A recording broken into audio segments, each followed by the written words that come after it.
I'm not a doctor, and this is not medical advice. I'm a 74-year-old guy who decided to seriously study metabolism and molecular biology to better understand how the body works and how to support a healthy lifespan. This reflects my learning and experience. It's not a prescription. Let's talk about nitric oxide, the quiet molecule that keeps you alive. Nitric oxide is one of those molecules that almost never gets the attention it deserves. It is a gas. It exists for only seconds, and yet it plays a role in nearly every system that keeps you functioning, such as circulation, metabolism, brain health, immunity, and exercise performance. If there is a single molecule that translates lifestyle choices into real, measurable physiological effects, nitric oxide is a strong candidate. This video explains what nitric oxide is, why it matters so much, and how everyday choices like food, movement, and hydration influence it, often without us realizing it. Nitric oxide is produced inside your body and acts as a signaling molecule. Its most famous role is relaxing blood vessels, a process known as vasodilation. When nitric oxide levels are adequate, blood flows easily, oxygen delivery improves, and tissues receive nutrients efficiently. But nitric oxide does far more than regulate blood pressure. It helps to match blood flow to active tissues, especially during exercise. Nitric oxide improves insulin sensitivity and glucose uptake. It supports mitochondrial efficiency, regulates immune signaling, maintains healthy endothelial function, the lining of blood vessels, and supports cognitive function and cerebral blood flow. Low nitric oxide availability is associated with hypertension,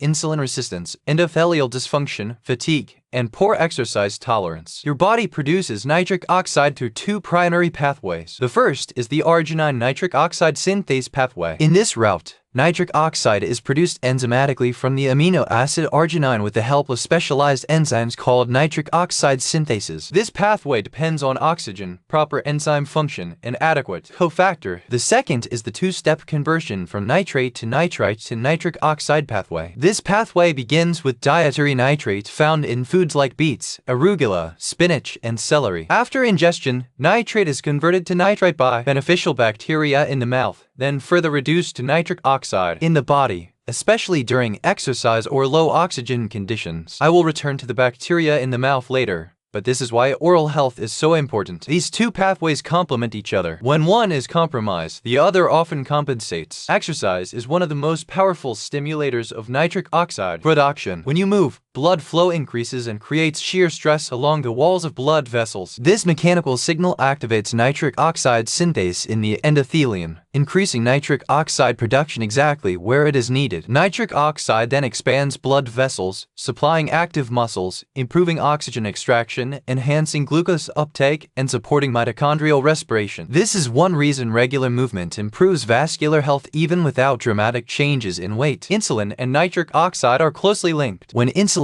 binds to its receptor, part of its job is to stimulate nitric oxide production. This nitric oxide signal helps open blood vessels and allows glucose to move efficiently from the bloodstream into muscle cells. When nitric oxide signaling is impaired, insulin has to work harder to achieve the same effect. Over time, this contributes to insulin resistance. In this way, nitric oxide is not just a vascular molecule, it is a metabolic molecule. Uric acid is often discussed only in the context of gout, but it has a broader metabolic role. Elevated uric acid reduces nitric oxide availability by increasing oxidative stress and interfering with nitric oxide signaling. This effect contributes to endothelial dysfunction, impaired blood flow, and reduced insulin sensitivity. Importantly, this relationship works in both directions. Poor nitric oxide signaling worsens metabolic health, which in turn can raise uric acid levels. The result is a slow, reinforcing cycle that often goes unnoticed. Nitric oxide production is highly sensitive to lifestyle inputs. Dietary nitrates from vegetables provide raw material for nitric oxide production. Exercise activates nitric oxide synthesis exactly where it is needed. Hydration supports blood volume and endothelial responsiveness, making nitric oxide signaling more effective. Hydration also eliminates excess uric acid. These factors work together rather than independently. A nitrate-rich meal without movement produces a different effect than the same meal paired with exercise. Adequate hydration amplifies both. This is why simple habits, walking,